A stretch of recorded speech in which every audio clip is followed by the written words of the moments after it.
And I'm not giving up, I'm not giving up, no, not me. Even if nobody else believes, I'm not going down that easily. So don't give up on me. Hey everyone, are you rad for Christ? You fired up for Jesus? Welcome back to another episode of Radical Christianity, the talk show that highlights God in action. I am Drew, your host, and it is awesome that you joined us today. All right, ladies and gentlemen, boys and girls, gather around for a tale that'll tickle your funny bones and lift your spirits faster than a choir hitting those high notes on Sunday morning. So, have you heard the news? Apparently, there's a report out there saying that young folks in the good old US of A are finding the Bible downright transformative. Yep, you heard me right. The American Bible Society, ABC, did some snooping around and found out that 58% of these young adults are all about the Bible life, saying it's changed them for the better. Now, that's what I call a holy glow up. Okay, so how is the Bible like a bookmark? They both keep you in the right place. And get this, folks, the Generation Z squad, those born in 97 and beyond, they're getting in on the action too. From 50% last year to 54% this year. They're saying, move over, TikTok, we're getting transformed by the good book. So, why don't Bibles ever get lost? Because they know the way. But let's not forget about our friends from the Black community. According to the report, their scripture engagement is on the rise. It's like they're saying, we've been preaching this truth for ages, y'all just catching up now.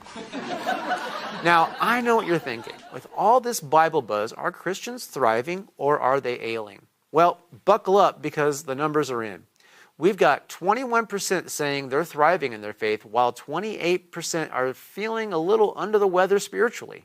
It's like a faith roller coaster out there, folks. So, what do you call a fish with a Bible? A holy mackerel. But fear not, my fellow believers, for as the Chief Program Officer at ABZ, John Farquhar Plake, says, if this trend continues, we have a good reason for hope. Amen to that, Brother John. Picture this. Moses and the Israelites crossing the Red Sea, and suddenly Moses pulls out his smartphone. The Israelites are like, what are you doing, Moses? And Moses replies, just checking the Bible app for directions. Hey, here is a great Bible verse for these transformative times. For I know the plans I have for you, declares the Lord. Plans to prosper you and not to harm you. Plans to give you hope and a future. That's Jeremiah 29:11. That's right, folks. God's got us covered, even when life feels like a biblical comedy sketch. So, in conclusion, let's keep spreading the joy, laughter, and transformation that the good book brings. Remember, laughter is like medicine, and with a dose of faith, we can conquer anything. Amen and hallelujah to that, right? Okay, that's enough for now. So, tell me, are you rad for Christ? You fired up for Jesus? All right.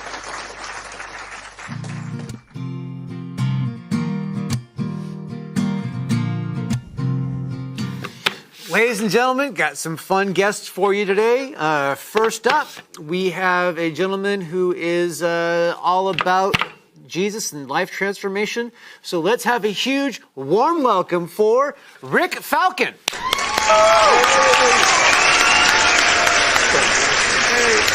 come on, man. Nice to see you.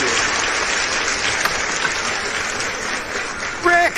What's up, buddy? Man, welcome to Radical Christianity, man. Thank you. Thank you for having me. I appreciate it. This is going to be fun. So you have an MMA business, right? Yeah, so it's not mine. I work for a guy named Jason Kraft. He owns Dethroned Mixed Martial Arts.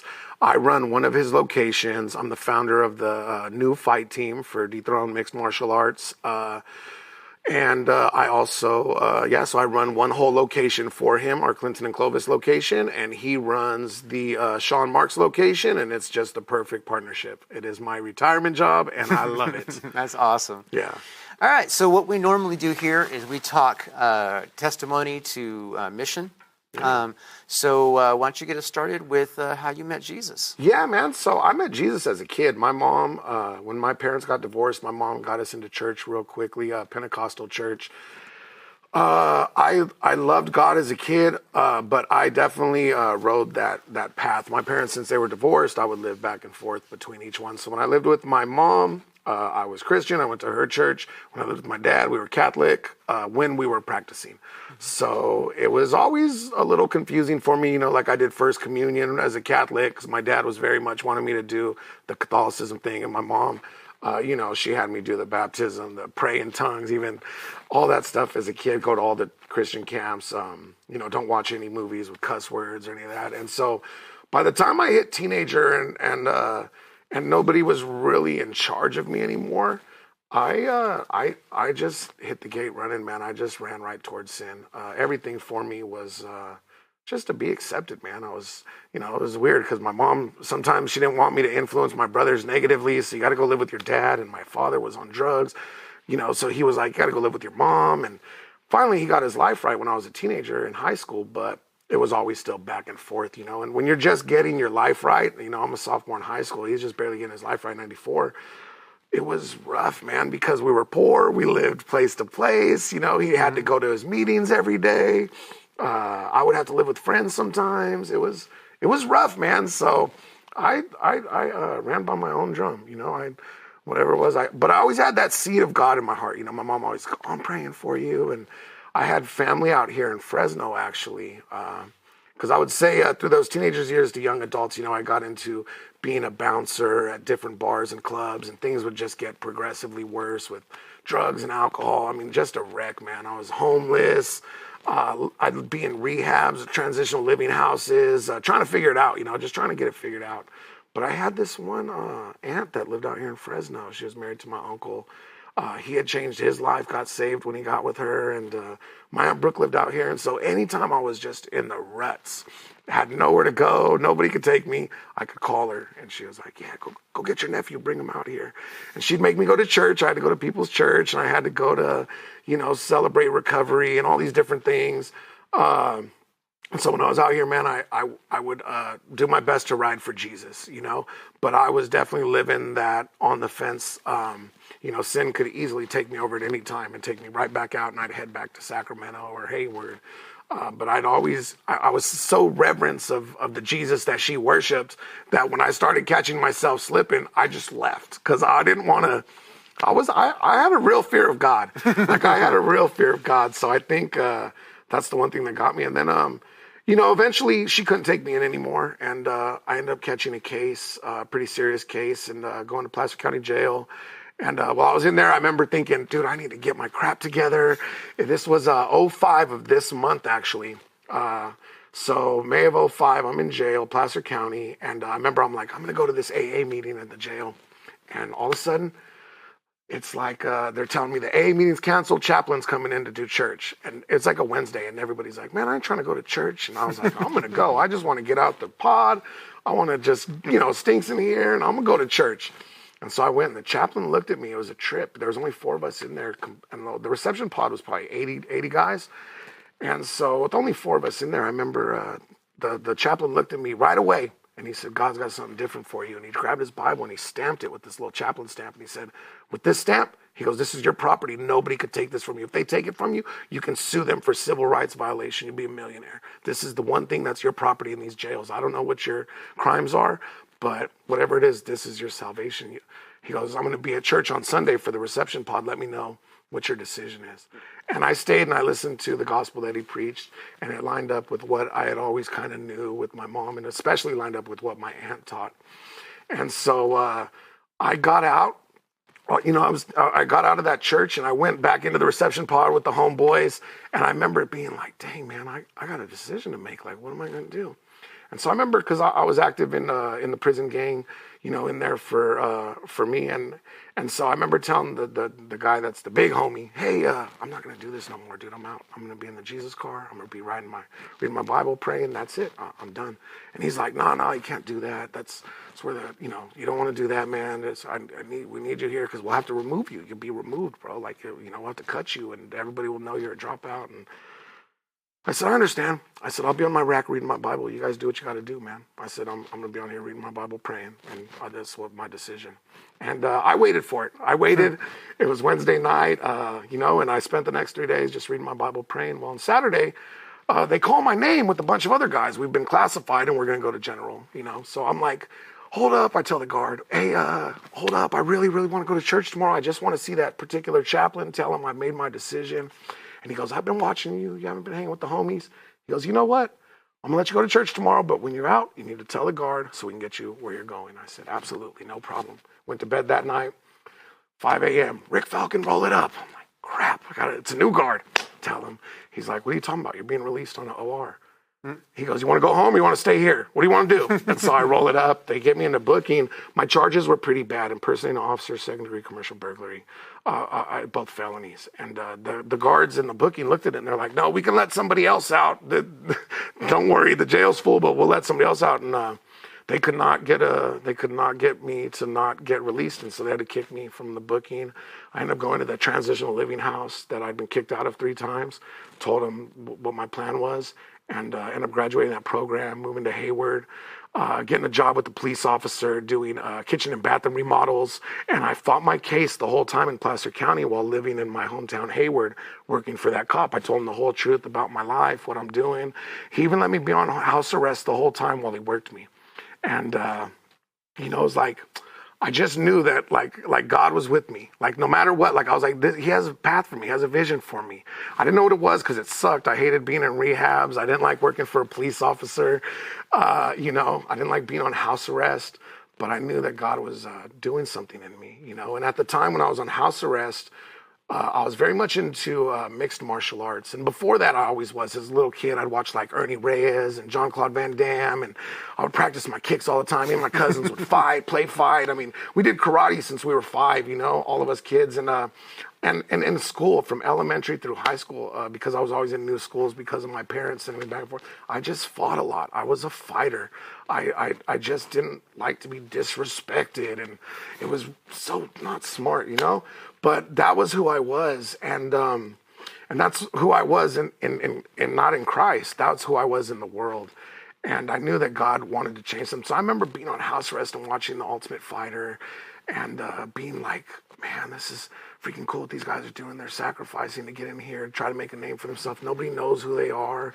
They're working so hard. They're cutting weight. They're trying to eat right. There's dummies on the show, obviously. But I remember I wanted to stay right to get through the show.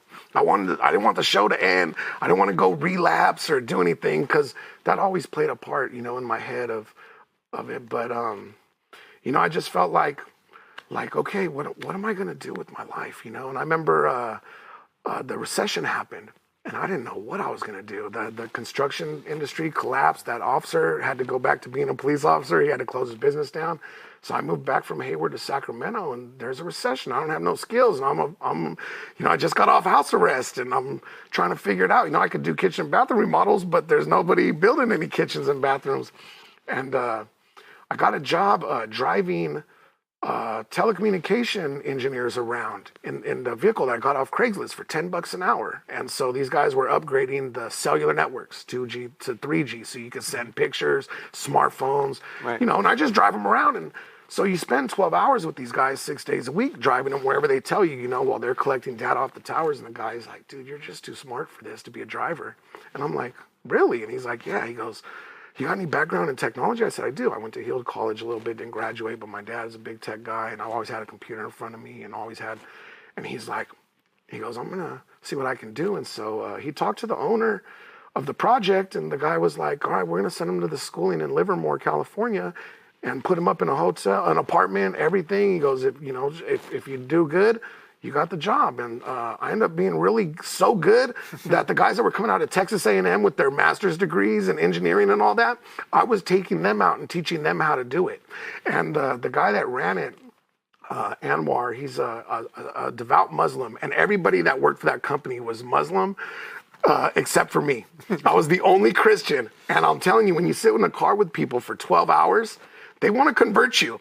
And so I spent the next 6 months, all these different Muslim people trying to convert me. And it was like, but Jesus was so solid on my heart from what he had delivered me from with addiction. And now I got this job and I couldn't believe it. I'm just like, man, this is crazy, dude, and I'm doing great, loving the job. I'm killing it. I'm in charge of my own projects. I'm making dumb money that I couldn't even imagine. It's ridiculous, but it was like I forgot about my old life, and I had a daughter outside of marriage that I wasn't good at taking care of. That was born in '99. It's 2006, 2007 now, and I'm still a loser to her. I have this money, so I'm paying my child support, but I'm not visiting her like I should. And God had just really told me, like, get your butt back over there and get into Sacramento a lot more often and see your daughter. So that's what I started doing. I started cultivating that relationship with her again. And that was where God was like, I'm going to be your father, and I'm going to teach you how to be her father. You're going to be her father through love. You're going to be her father through showing her that you're sorry, not telling her that you're sorry. And that's what I did for those years, And so I'd work the projects. I'd come out. I'd spoil her, take her to the river, and we'd go hunt butterflies. And I'd buy her all the setups for butterflies. Just spoil her, for that period of time where I had that kind of money. And it was really, really awesome. And I remember this is the craziest part of my testimony is I'm in between projects. I got stupid money in the savings account, and I call my uncle and my aunt out here because I'm doing great, and they love me so much. I'm like, and we had become so close with me changing my life and going after Jesus and working and handling all my business. And I remember I called my uncle and I'm like, hey man, I'm gonna come out to Fresno, come visit you guys. I'm gonna spend a heck of money. We're gonna eat good, go visit grandma. And I came out here. And I remember I stopped at my grandma's house. She lived in Fresno. He lived in Clovis. And I stopped there, called him. He's like, hey, come by in the morning. Go visit grandma first. She gets lonely. So I spent the night. They called 6 a.m. My Aunt Brooke calls me the next morning and says, your uncle's at the Clovis community. He's dying. Bring your grandma. You need to say goodbye. And that was my first test. Okay, Rick, you're on top of the world. You're cloud nine. You got money. What are you going to do? Your uncle's dying. The man that helped you find Jesus is going to heaven right now. You didn't even get to say goodbye. And, I remember driving to Clovis community and being like, what the heck, dude? Like, this is crazy. And I get there and he's dead. And I remember being like, what am I going to do? Like, what's my aunt going to do? He has 3 daughters. Like, what are they going to do? And I remember I left everything in Sacramento and I moved out here. And I was like, I'm going to come stay with you and the girls. Just get them to church, some kind of normalcy. Take them to church, take them to school, drop them off at school, babysit, hang out, whatever. Like, I'm going to live out here. And, but there was no jobs and not in telecommunications. And I ended up doing restaurant management, like Round Table Pizza, this and that. And just staying with my aunt. Well, I ended up meeting my wife like 2 years in. So it's like 2009 now, 2010, I meet my wife. And I'm doing the restaurant management thing, but I found myself, right before I met my wife, I was in a worldly relationship with the girl. It started getting, intimate the way it shouldn't be. Started doing things at my job that wasn't in integrity. I was falling outside of God's grace, and I was starting to fall back into my own will. And, God's checking me on that. And I remember I lost my girlfriend and my job all in the same week. She had cheated on me. We had all these plans to move to Davis, and I was going to get my own restaurant out there, and all of it ended and crashed. And I remember I was like, what am I going to do? I lost my job, lost everything. I'd already moved out of my aunt's, and I had my own apartment that I gave up to go stay with this girl, and everything was just gone. I had nothing. I had to go to my grandma's and humble myself. So I remember I go to my grandma's, no job. I'm like, what am I going to do? And I call the telecommunications place. I'm like, you guys got any work? I go, I'm getting out of Fresno. I'm done with Fresno. And they told me, yeah, we have some work. We'll send you to New York, to Arkansas, wherever you want to go. They said, you're the man. Like, we'll send you whatever market you want. It's your market. Don't trip. So I go to say goodbye. I have a friend that's a bouncer out here, and he's friends with like mixed martial arts guys out here. And so he's a bouncer at a bar, and I told him, I'm going to come say goodbye, but I'm not a drinker. It's not my thing. I stopped being a drinker. I was like, I'm going to say bye to my friend. It was a party for a Halloween party. And so I dressed like an MMA fighter. I had UFC gloves and fight shorts and a fight shirt from a local fighter that I knew. And my wife was there. And I'd never met, and I remember her friend came up and talked to me, and I'm out in the back talking to her friend and talking about I'm going to go to New York in the morning, and, I fly out to New York. I'm just coming to say bye to her friend. And then my wife comes in and interjects. She goes, I love New York. And we just start talking for like the next 2 hours. And I go, well, I'm leaving in the morning. And she goes, yeah, I got to go. I'm picking up my drunk friend. I got to go to church. And I was like, okay, well, you go to church? She's like, yeah. And so I remember driving home, and she drove home, and I called her that night. I'm like, you know, church? She goes, yeah. I go, it's actually why I'm heading out to Arkansas, because God had told me, like, call those people. And he wanted me to just get back into that place of worship, my Bible, and working, which is what I did when I was doing that telecommunications. It was like, that's all I did. I was in my Bible, I was praying, and I worked. I didn't really do anything else. And so I was trying to get back to that place. And so I met this girl, though. She was so beautiful. And everything in me wanted to stay. Cancel my plane ticket. I was getting a job. Don't trip. I found a girl. But God had different plans. And I ended up going out there, and we got to know each other for 5 months while I worked a couple projects.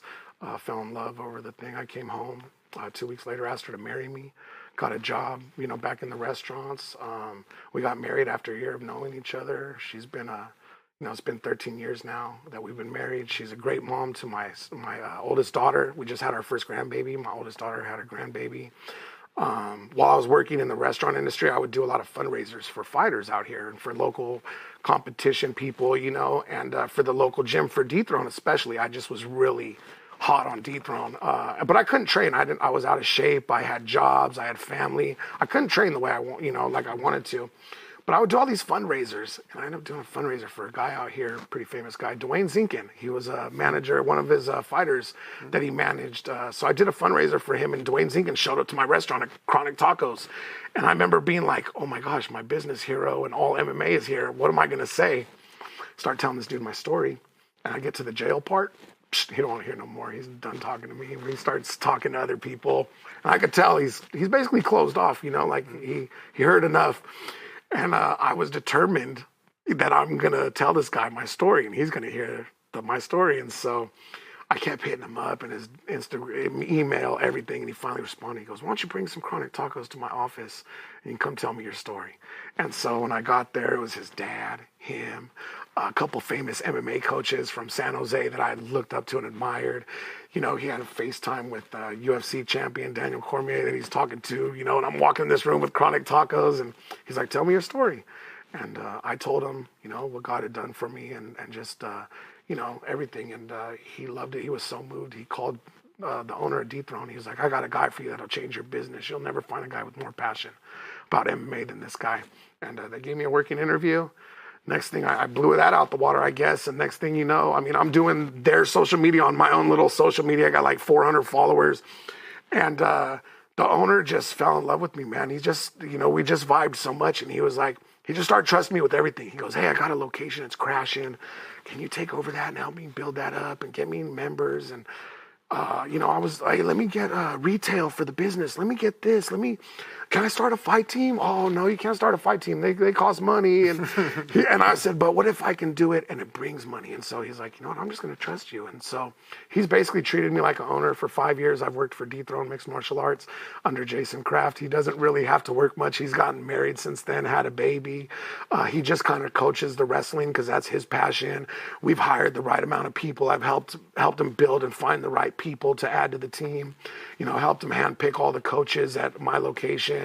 And it's really become my baby. It's really, you know, the MMA fight team. And the one thing that happened, though, is when you get there, the world and sin is immersed in mixed martial arts and in that night's lifestyle. And I remember all that lifestyle. And so what God started doing slowly was he started changing the hearts of the men around me. And I've always lived by this one verse that I really picked up on in jail was Galatians 5:14. You fulfill all the law through this one command, love your neighbor as yourself. And I feel like Jesus compounds that when he says, they'll know you're my disciples by how you love one another.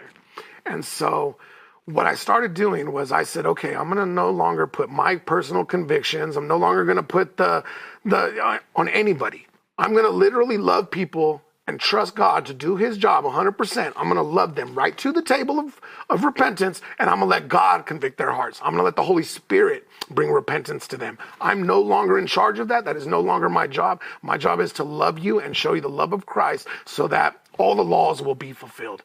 And I'm going to trust that God does his job perfectly and that he will put on personal convictions with you of the sins you need to repent for and change.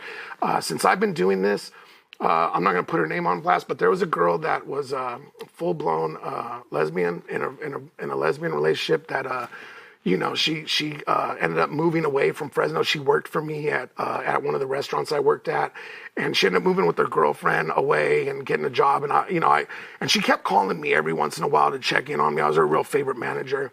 And she would just share with me about, hey, I'm going to church and feeling this. I remember she asked me, what do you think about, like, should I stop being a lesbian? Like, because the church is telling me. And I was like, okay, God, I'm at a crossroads. Like, I could mess this girl up. What do I tell her? And I told her, God put in these words that I heard from AA and NA, to thine own self be true. I said, so now what you have to figure out is it the pastor telling you and the people at the church telling you, and that's why you're going to do it? Or is God speaking into your heart, and do you want to earnestly change and please the Lord? I go, that's what you have to figure out, is what's your purpose behind how you're feeling and what you're feeling. I go, and then you have to chase that. And I said, I can't tell you either way. I can't tell you stop just being a lesbian, stop, move out of your girlfriend. I go, I don't know what it is. I've never been there. I go, but I will tell you this much. You have to find out if you're listening to people or you're listening to God. I go, my whole life, I listened to people, and that's how I got where I got. And now, since I started listening to God in 2005, 19 years this month, Memorial Weekend, I haven't committed a crime. I don't go do drugs. I don't go get drunk and party. I don't do that crap, man. I live my life. I be the best husband, father, friend that I can be to people. You know, I try to be a light through my example by how I walk with God. Even in my social media, I do a lot of social media, but I always put that little bit in there, you know, like when I talk, because I love to talk about my wife. I love my wife more than anything on this planet outside of God. You know, more than my kids, more than my job. I like to be home. So, you know, I work Monday through Thursday. I clean the gym in the mornings. Then I go in the afternoon for a couple hours, 4 hours, make sure everything's taken care of. And then I spend Friday, Saturday, and Sunday with my family. And I work one event a month to bring in some extra money, which I love doing. It's my passion. I manage fighters. So the rest of the time I'm on phone, and my wife has learned to understand. But it's like God just keeps, recently I have this employee that works for me. He just started going to church. He just started finding God, and he was so far from God.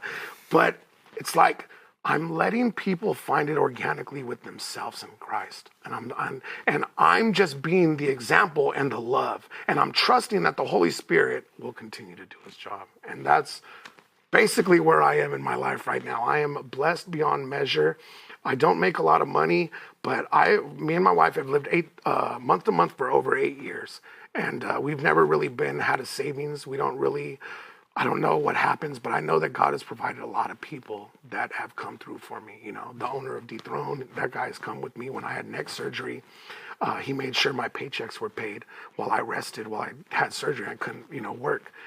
He made sure I didn't miss a payment. And just all these different things that God's done with different people in my life where they've just come through and just really shine God's love. And the truth is he's used people that are not believers. And I've seen him turn them to believers. And so it's been 5 years I've been doing this with Dethrone Mixed Martial Arts. March 2019 is when Jason brought me on, and Dwayne Zinkin made that call. And I'm not looking back. I plan on growing a huge legacy. I plan on, already our fight team is one of the largest in California. We're very well known. UFC fighters all around the country know who we are, know our team, know our name. And that just was not the case. It was dead in the water when we got it, Mm-hmm. So pretty awesome, man. God's been great. It sounds like God's been really, using you and setting you up, Yeah. That's good to hear, man.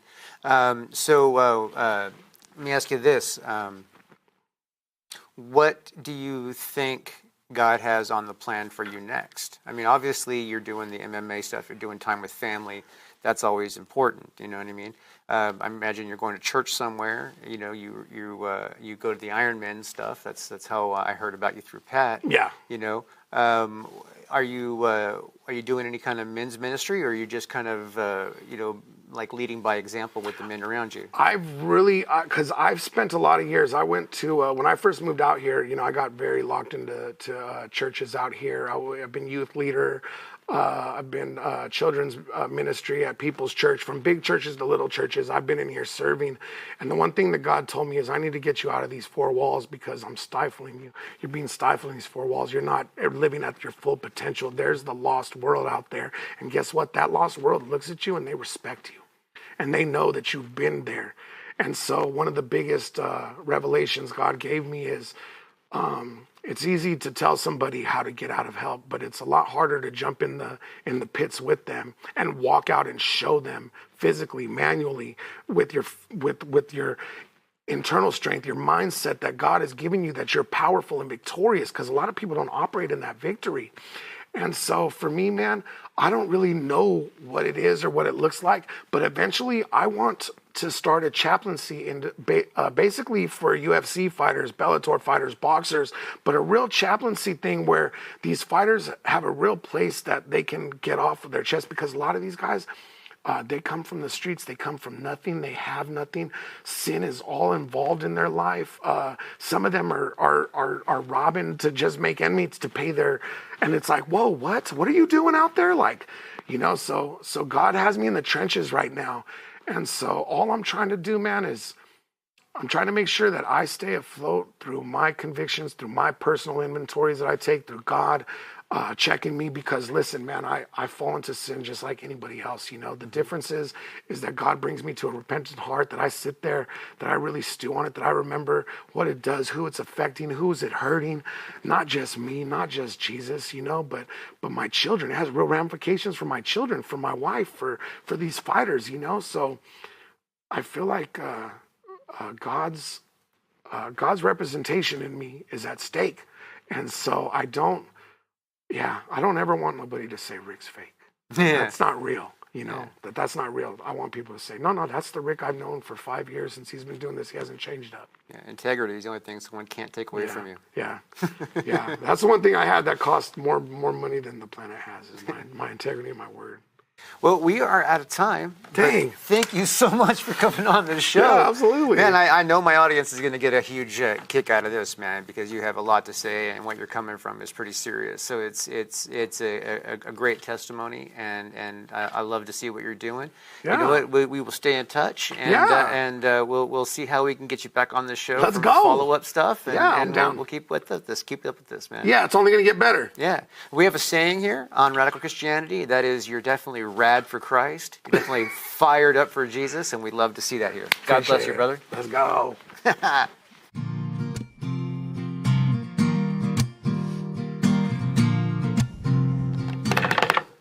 Housekeeping time. Yes, housekeeping time is the time when I sit here and I tell you that we operate off of donations here at Radical Christianity. We could really use your help to help complete the mission that God has set before us. If you have $5, $10, $15, $20, that you can share with us, we would really appreciate it. So if you would just go to our website, radforchrist.com, and click on the donate link, it'll take you to the Mr. E Christian Media donation page. Mr. E Christian Media is a 501c3 nonprofit that Radical Christianity operates within. That basically means that your donation will be tax deductible. So what you do is you just pick down Radical Christianity from the drop-down menu, and then put in whatever dollar figure that God has put onto your heart to share, and then you can do that every month, or you can do a one-time donation, whichever. Obviously, we would love a monthly donor, but you can do that right there online, and we will get the funds, and then the funds that you donate, if you specify towards this show, will be dedicated to this show. If you are not able to donate, that is okay. We understand that not everybody has extra funds, but there are still ways that you can partner with God and help this show. You can share it on social media. You can tell a friend. You can make your sister sit down and watch the show with you.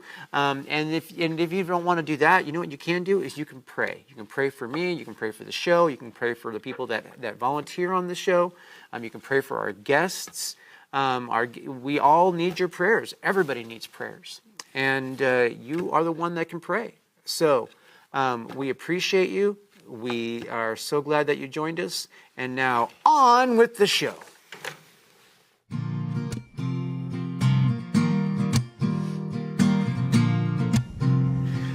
Ladies and gentlemen, this next guest is a returning guest, and he is a wonderful joy, and I'm so glad to have him here and call him friend. Let's have a huge, warm welcome for Bruce Hood. Hello. Bruce. How you doing? good. Have a seat.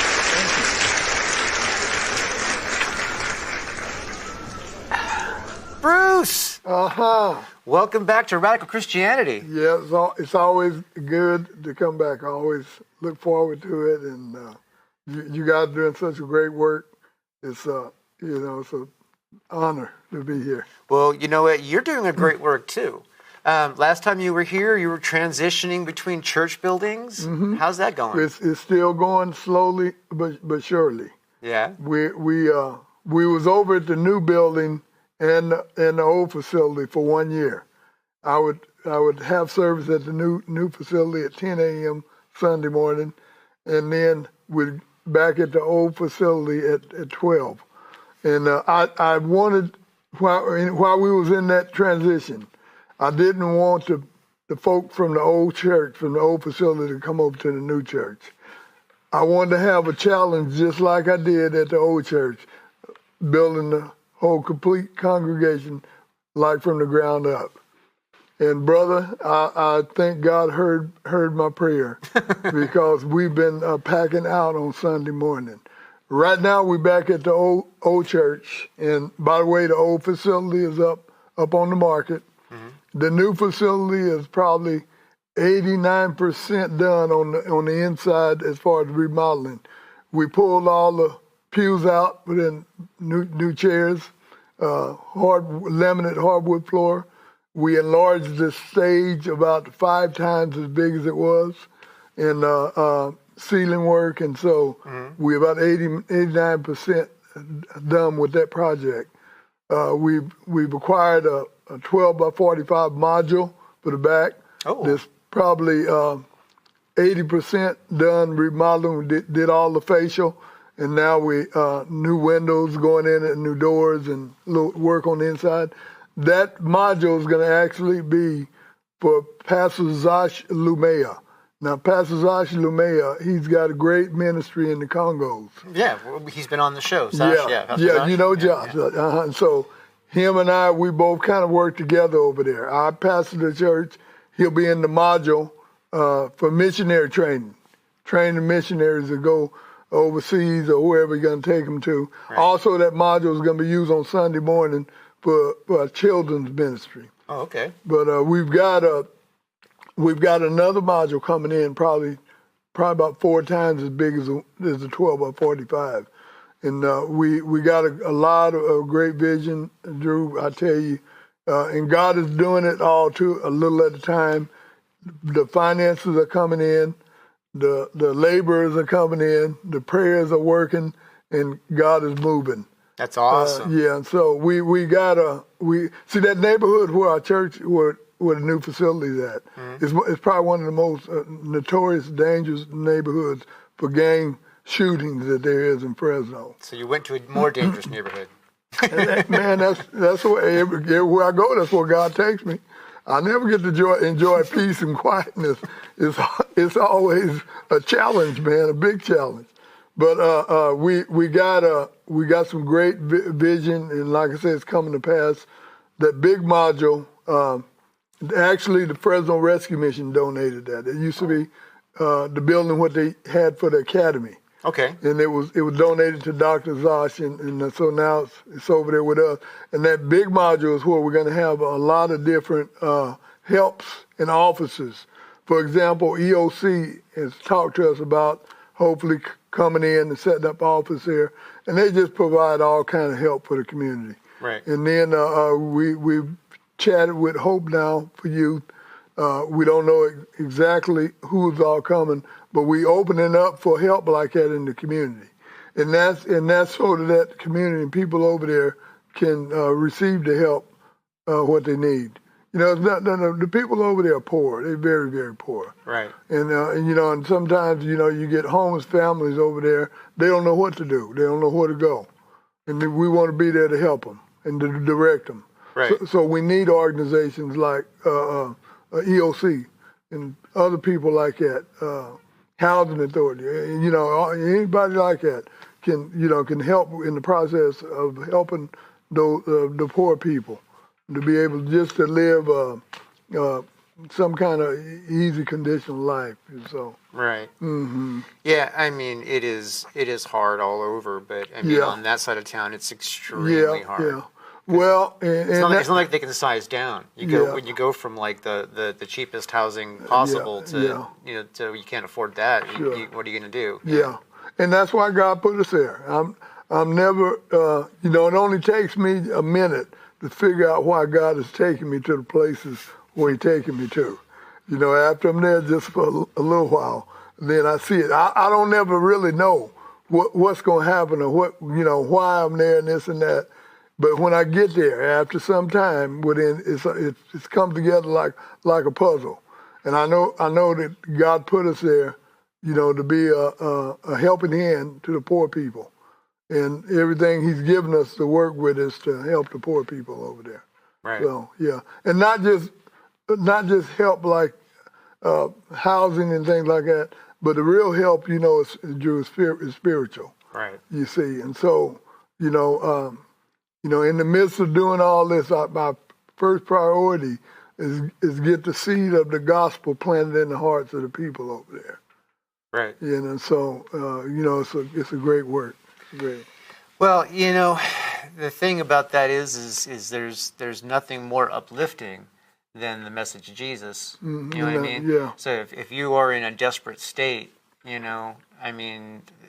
you can't give anything better than hope. That's the hope. Yeah, that's the hope. Right. At least with mine, and I know anyone else that been born again, we all know that that's where our hope comes from.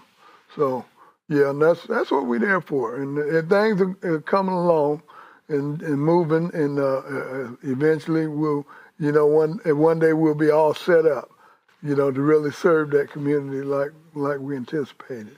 Yeah, I'm surprised there's not more like, especially the EOC. I know they're always trying to bring in, large companies to bring in jobs. I'm surprised that considering the cost of land, facilities, all that kind of stuff in the Fresno area, plus we have we have a mix of unemployment problems. You know what I mean? Like we have a smaller number now, but we still have a great deal of unemployed people. Yeah. They're just kind of off the books, The one program that I really admire, the EOC is running over there. They've got a program where they're teaching young men and women how to remodel and build houses and things like that. And I went over and Oliver Baines, he's the former District 3 City Council member. Him and I worked together over at this police station when he was a police officer. And then I worked with him with block parties and things. But Oliver's over at EOC right now. He heads up a program where they're getting these young men right out of these neighborhoods where they're gangbanging. I'm talking about right out of them neighborhoods where they're shooting at each other. And they bring them in that program and train them and teach them how to do construction work. And then he's got it set up with different contractors to hire these young men and women. I went in there, Drew, and I was just completely blown away with what I seen. I never seen nothing like this before. Not where they pulling these young men and women directly out of these neighborhoods where they really gang banging and drug activity real strong, and putting them in this program. I went in there, and I first seen a big classroom with about 40 to 50 desks sitting there where the students sit down and receive instruction from an instructor. Then I went in the back, Drew, and there was a big, huge area where they had nothing but hammers and saws and nails and 2x4s and this and that. And when you go back there, you see about 40 kids. And these are all kids that come out of the streets. These are kids that have been out there, they would have been dead or in prison if somebody hadn't got them and got them involved in something like that. Right. And I went back there and I seen them all running skill saws and some with hammers in their hand. They building those little tiny homes. Oh, yeah. And that's how they get the construction experience. And then from there, they got contractors to hire them. Oliver Baines, I tell you, I took my hat off if I would have been wearing one to him, because he's doing such a great work. And then the good thing that I like about it, man, they go right out there in the community. The kids don't have to go through no bunch of paperwork, red tape. I imagine it's still some kind of paperwork.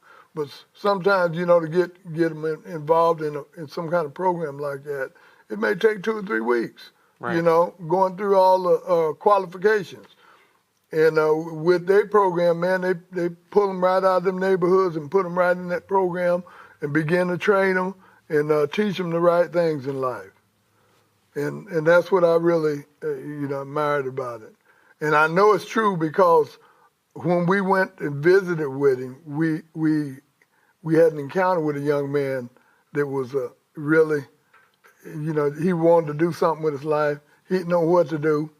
And by this time, he was going to end up doing something really, really drastic. Right. Probably end up in prison. We got him in that program, and they took him right in.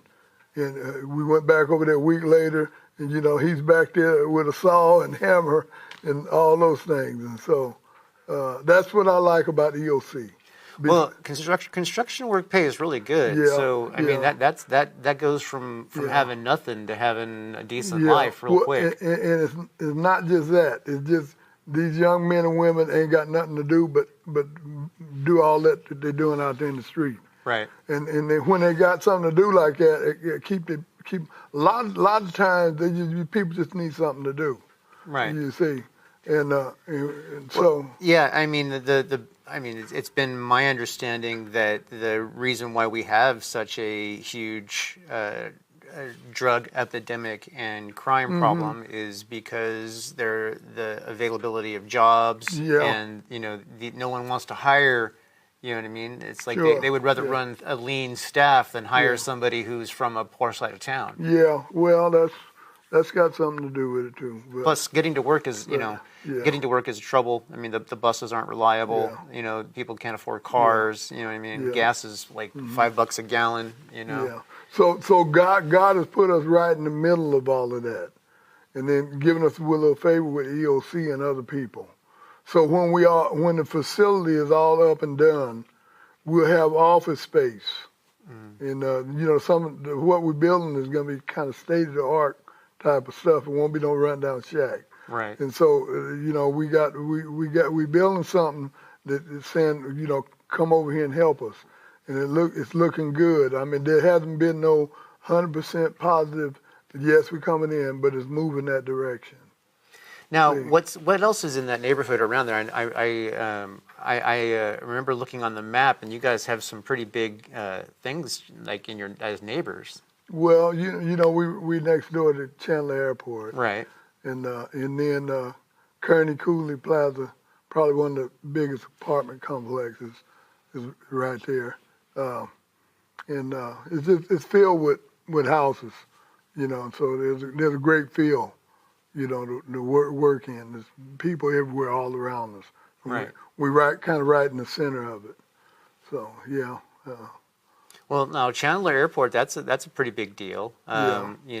Obviously, the occasional plane noise, but that's not a problem.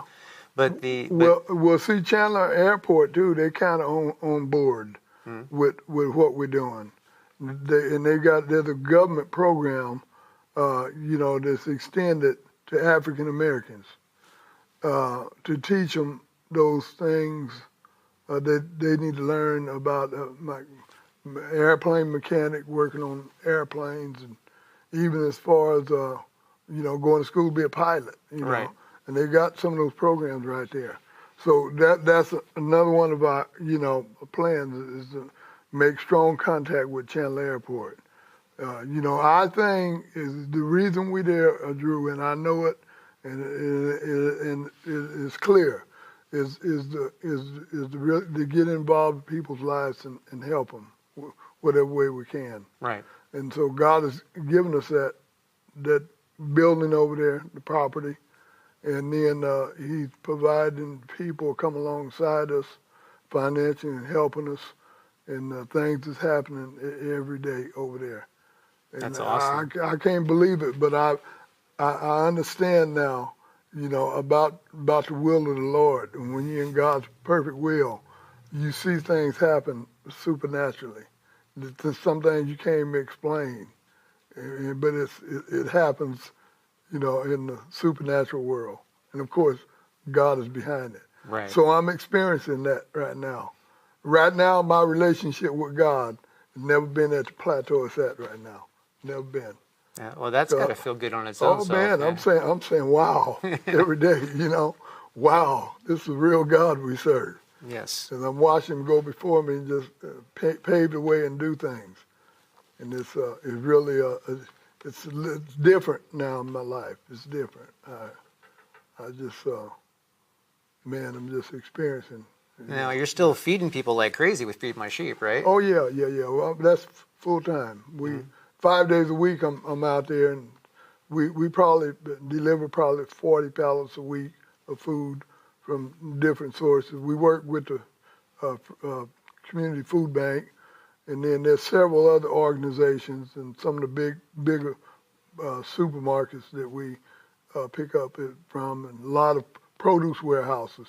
Right now we're getting a lot of trucking companies that are calling us and saying, hey, we got this overage. You need to pick it up. And when I go and pick up from them, it's a pallet or over.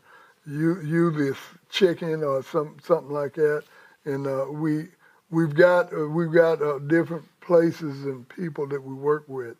For example, we feed over at the Senior Citizens Village. They're next to Fresno Pacific. Mm-hmm. We feed over there once a month. Now we work with Pastor Charlie Avila from the Clovis Christian Center. Okay. Now Pastor Avila, he takes us. We just fed over there Monday, so we feed on the second Monday, I think it is, of the month. And and so what he does is he takes his whole church over there, and we deliver the food, and then they bag the food up, and there's probably about 600 residents in that senior citizens village, and they probably get about 200 of the residents that actually come out and receive food and take it home. Pastor Avila is the one that got that started, and then he got a hold of me, and man, it's been we probably been doing that for 2 years over there, I'd say, or more. And then I've got probably about 9 other locations like that. Not exactly senior citizens, but low-income apartments. I work with a lot of different churches that we drop off food to, and they distribute out to the people in their community and people there in the church. Now, Drew, one of the things that's going to happen on that new property, that sanctuary and that module in the back will probably be done in 60 days. We're going to immediately start building our food warehouse. That was the first vision before anything, to build a food warehouse. Right. And so that once that food warehouse is up and going, we should be able to quadruple the amount of people that we're feeding. The vision is for the food warehouse is to have every pastor, whosoever will, back their truck and trailer up once a week and load up, take food back to their community, and build relationships with their community. One thing I found out about food, that it's a great resource to open the door for salvation. And so we use it. In fact, we adopting over by Dickey's Playground. We'll be there this Saturday at 10 o'clock.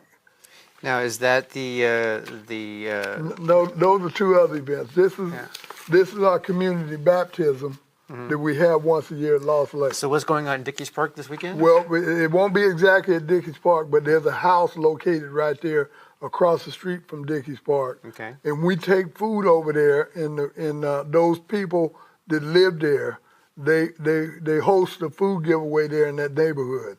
So we drop our food there probably 2-3 times a week, and people, they call the people, people are already acquainted with that place as a place to come and get food. Now, but what we're going to do this Saturday is it'll be a major food distribution this Saturday. And I'm thinking we're going to probably get 1,000 people out there to go home with bags of food. And so that'll be this Saturday at 10 o'clock. Okay, this Saturday, 10 o'clock, at right by the Dickies Park. Right across the street. Right across the I street. don't have the address. I left the flyer out in my truck. I thought I had it, but I got these.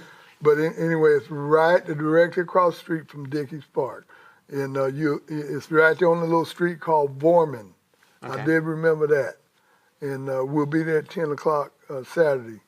And when we go in and distribute food, what we do is we take enough food for at least 300 to 400 people.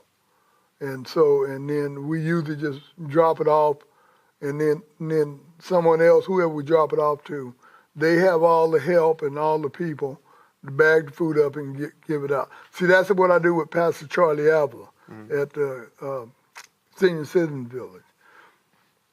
But this Saturday, we'll be there also, bagging my church, and then other volunteers that we know will be there to bag up the food and give it out to the people as they come. That's awesome. So yeah. But that's what I do full time. Right. I'm always out in the community. I'm driving an old truck pulling a big old trailer. They tell me I resemble Sanford and Son. They say, "Hey Sanford, where's the son at?" But You make the "I'm coming, Elizabeth" joke. No, I don't do that. Because it might happen one day. I'm getting up in age, man. Yeah, I'm getting up in age. But and so that's kind of my the picture of my life.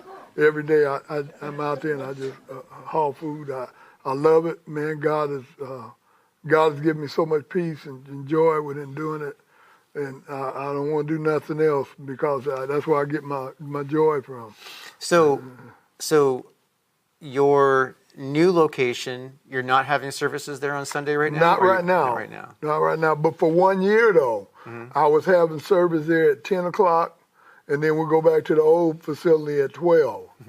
When are you going to be opening up the new facility? Again, in 3 months. In 3 months. Yeah, because in 3 months, the sanctuary should be complete, and then that module in the back should be complete.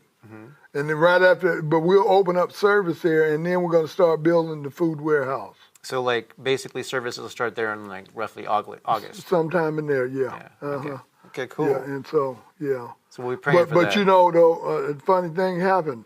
When we opened up that new facility and we was there for 1 year and going back and forth, God almost filled that building up. And we took everybody from the new facility, now they over to the old facility.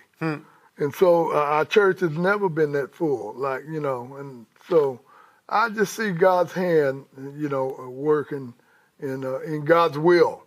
Again, I know I'm in God's perfect will, because I see all the things happening that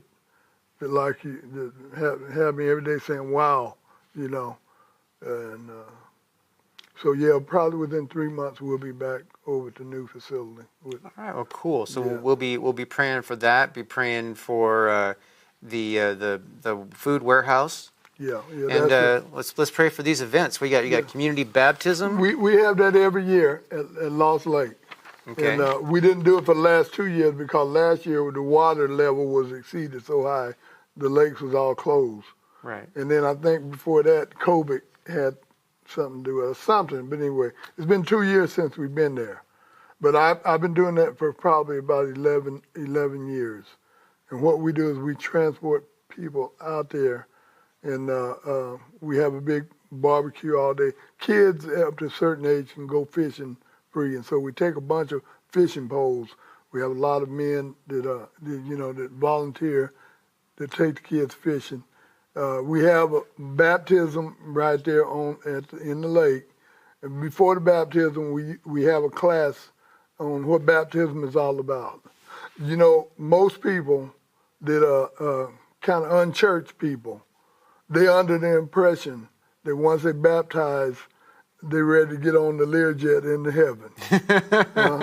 Did you ever know? You ever kind of notice that? There are some people who think that, like, Yeah, and that's the impression there. So they're all good no matter what now. Yeah, It's like, but we teach, in that class, we teach them what baptism is all about. And we teach them the truth, that faith in Jesus and faith in Him only is what's going to, qualify us to step into heaven's gates. Right. And so they get to learn that, and they get to learn all what baptism is all about. We use the Philip and the eunuch theology, where the eunuch said, after Philip got to ministering to him, and Philip, they seen the water, and he said, "What hinders me from being baptized?" And Philip's words were, "If you believe it with all your heart, thou mayest." So we take people through that salvation, and then comes baptism. And so we usually have anywhere from 70 to 85 people. That's great. We provide transportation also, and we get them out there, and then we spend the day with them all day. They barbecue, and we put on some good gospel music, man, and sometimes we have a fella there with a guitar strumming it, and and just we spend the day out there with them, and then we're able to get them placed in the good Bible-believing churches, and so it's a wonderful time. Let me share this with you though about the baptism. And you ever seen these guys with these little booths set up? They're giving away free phones. Yeah. They all over town. What we did is we took that idea, we set us up a booth, and we put a banner on the top of it, had a banner made, baptism, community baptism at Lost Lake, sign up here. Fishing for the kids, free food, transportation provided. And that's the way we get most of our candidates for baptism. Well, that's awesome. It's a strange way, something that, you never see, but, it works. And God sends people there that He wants to be there. Yeah. And, and the great thing is about it, people, they come there not saved, and they leave born again. That's a good thing. All right, so it's Saturday, July 20th, 2024 at 10 a.m. And now you said you were going to you want people to call you? Yes. And that's so that we can get a count. One family, sometime it may be maybe 6 to 8 people in one family. Right. And so what we need people to call so we can get a count. Especially people that need transportation. Right. Get a count on that. And then, for example, maybe if we had that tent up in that area of First and Tulare, usually we go there because we get a lot of people over there in that area, from that area. Well, what we want to do is we want to have everybody probably meet with us there in the parking lot of that supermarket right there. Okay. You know what I mean? So we don't have to go to every individual house. Go pick everybody up. That take a long time. Yeah, and see, on this morning we want to be timely, because we're gonna start. We're gonna start at 10. Well, no, is it 10? Yeah, 10 a.m. Yeah, 10 a.m. 10 a.m. is when we want to start the class. That's when the class starts. The class on what baptism is all about. So you want to get everybody there by 10 a.m. Yeah. So you got to pick people up and drive them all over. So. And we've got several vans, and so each one of us will take one area of the city, and we'll get them out there. And the class starts at 10, and then we want to start getting in the water at 11 o'clock. And 12:30, we want to feed them.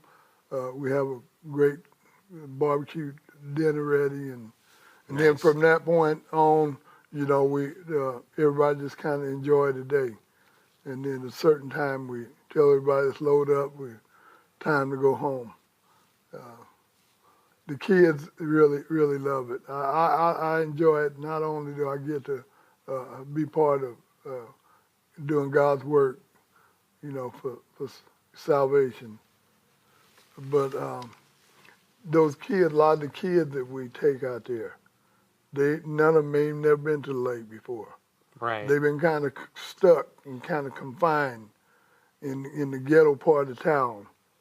Right, because maybe their parents don't have a car or something lot, like that. Yeah. Most of the time, that's the situation. A lot of the kids they ain't never seen. They forgot what their father looked like. They ain't seen him in so long. See, and so somebody to be there, you know, to do things with them like that, they never forget you. The question when that thing is over every year, all those kids they get the same question: when we gonna come back again? Mm-hmm. That's the same question comes from all of them mouths. Frank and Kay, you know, Frank rides that horse, and sometimes we have outreaches there in the community. Frank brings that horse over, and man, he just gets flocks of kids around him, you know, because in those neighborhoods like that, the closest thing they seen to an animal is a dog and cat. They never see horses or nothing. Yeah, the opportunities aren't that great, right? Mm-hmm. And when Frank comes, he's like some kind of hero or something to him. So Frank is a hero, though. Oh, he is. He's straight up, man. Yeah. Yeah. So you have a block party car show here. This is the bigger flyer. Yeah. You also have this little flyer here. And so this is coming up soon. This is May 25th. 2 weeks from today. Right. And this is going to be at, where's it going to be? Merced Street? On 940 Merced Street. Yeah, that's at Pastor Ray Scott's church. Okay. And then you can see the police department's involved with us.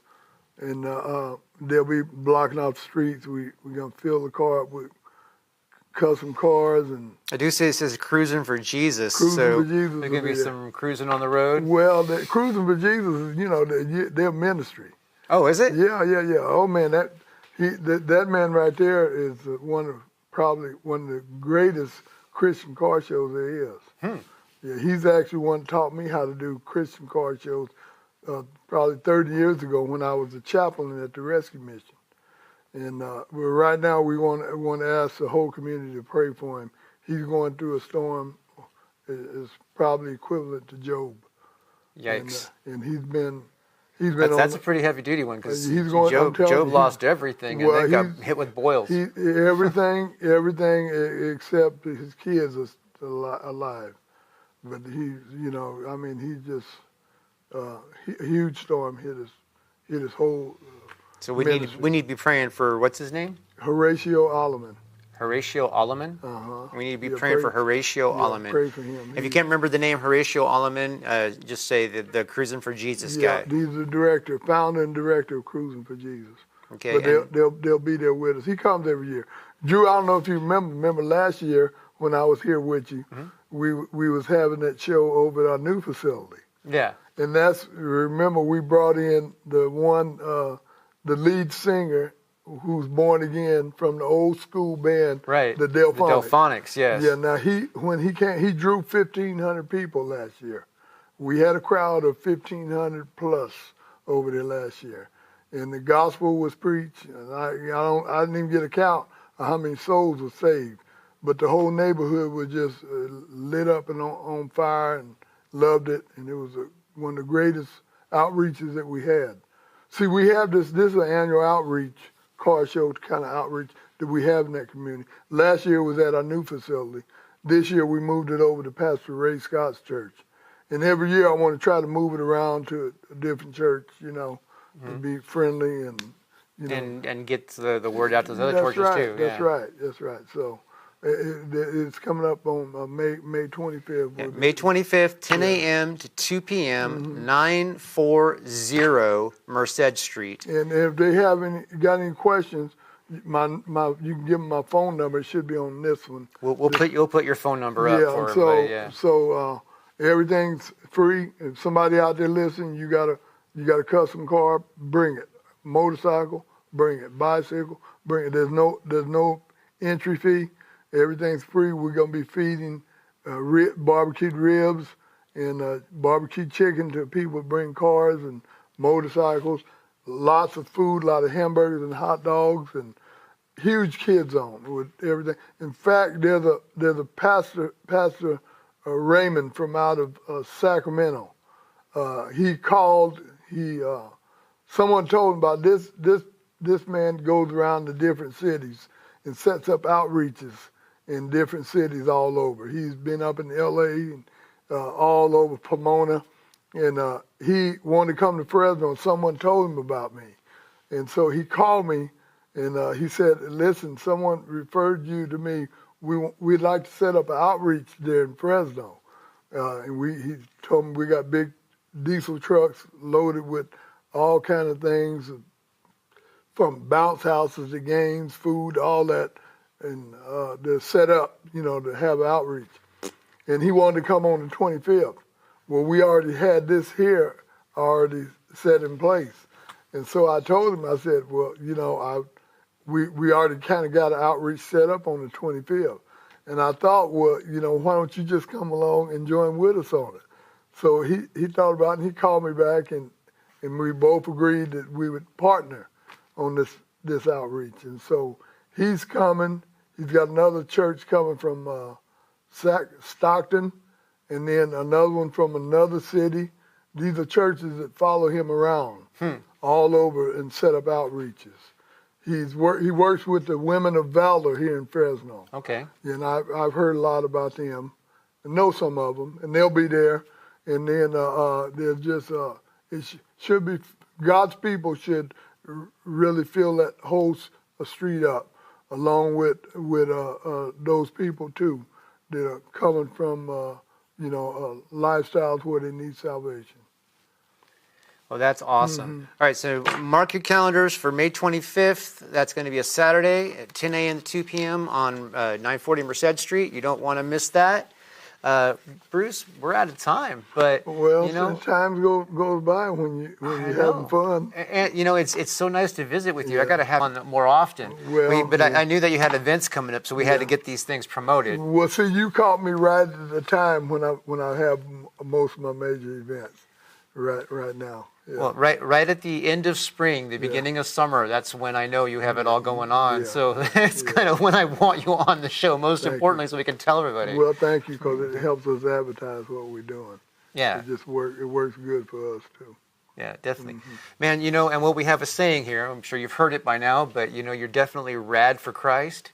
You're definitely fired up for Jesus. Man, ain't no other way to do this. Yeah. We love to see that here, man. Yeah. God bless you, Bruce. Thank you. You too.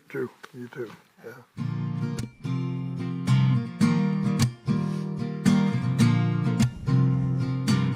Ladies and gentlemen, thank you for joining us for another episode of Radical Christianity. I am so glad that you were here for this episode. We had some pretty impactful things discussed here. We had some really great guests. Bruce is always a joy. Rick was wonderful. I would like it if you guys would pray for their lives and the things that they have going on. It's kind of essential. I think it would be very useful. Bruce has some heavy lifting he's got to do. It'd be great if you could pray for him and his Feed My Sheep ministry. I would like to focus my attention on that one person right now, though, who has been feeling Jesus tug on their heartstrings. It's really important that we kind of let you know that Jesus is there for you, and you feel that tug. That's Jesus saying, hey, let me in, And if you're wondering if this Christianity thing is for you, what do you have to do? Let me tell you, there's never anyone who's ever regretted having a relationship with Christ. No one has ever regretted that.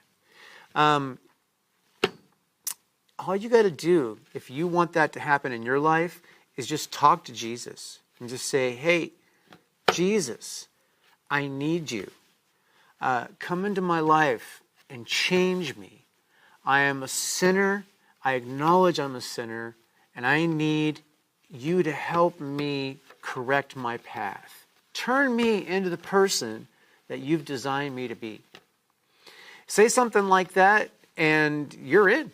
Right? You will be saved. Jesus will come into your heart. You'll start to feel a different life change.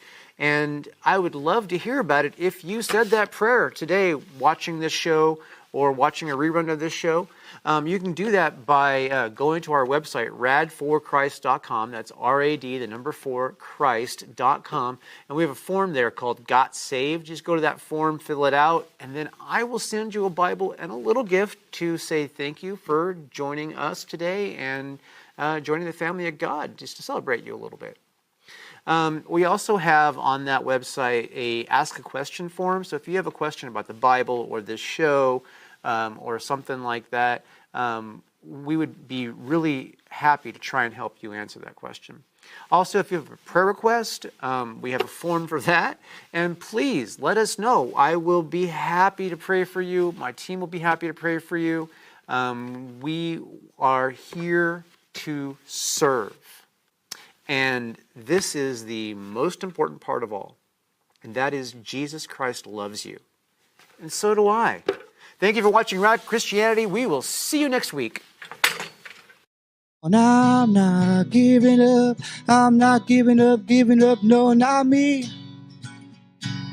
Even if nobody else believes, I'm not going down that easily.